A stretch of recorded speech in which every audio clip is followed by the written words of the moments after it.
সকলো ৰাইজক জনাইছোঁ আমাৰ বিটিচি অঞ্চল সুন্দৰ হৈ যাওক সকলোৰে মংগল মই কামনা কৰিছোঁ সকলোৱে যাতে দুৰ্গা আমাৰ আশীৰ্বাদ লাভ কৰি পেলাই সকলোৱে সুখ শান্তিৰ মাধ্যমেদি জীয়াই থাকিবৰ কাৰণে অধিকাৰটো পায় তাৰ কাৰণে মই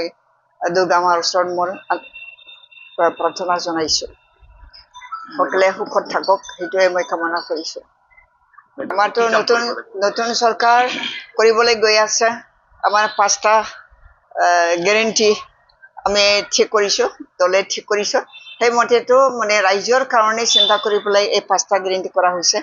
দুখীয়া দৰিদ্ৰ শ্ৰেণীৰ কাৰণে বেছিকৈ মেক্সিমাম আৰু মহিলাসকলৰ কাৰণে কৰা হৈছে আৰু যিবিলাক মানে কলেজ গোয়িং ষ্টুডেণ্ট আৰু বেটাৰ এডুকেশ্যন ল'বৰ কাৰণে যাৰ কেপাচিটি নাই যাৰ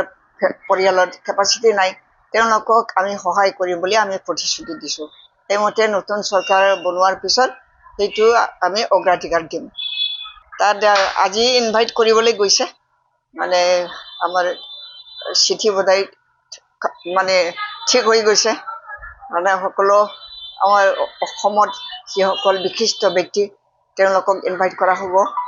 আৰু ভূটানৰ পৰাও ৰজাক ইনভাইট কৰা হ'ব তো এনেকৈ ত্ৰিপুৰাৰ পৰাও ইনভাইট কৰা হ'ব এনেকৈ ডিষ্ট্ৰিক্ট কাউন্সিলবিলাকৰ যিবিলাক হেড মানে চিফ তেওঁলোককো ইনভাইট কৰা হ'ব অট'নমাছ কাউন্সিলৰ ফালৰ পৰাও ইনভাইট কৰা হ'ব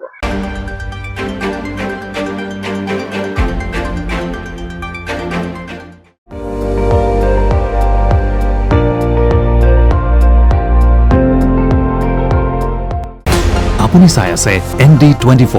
সৰ্বশ্ৰেষ্ঠ নহয় সৰ্বোত্তমৰ দৌৰত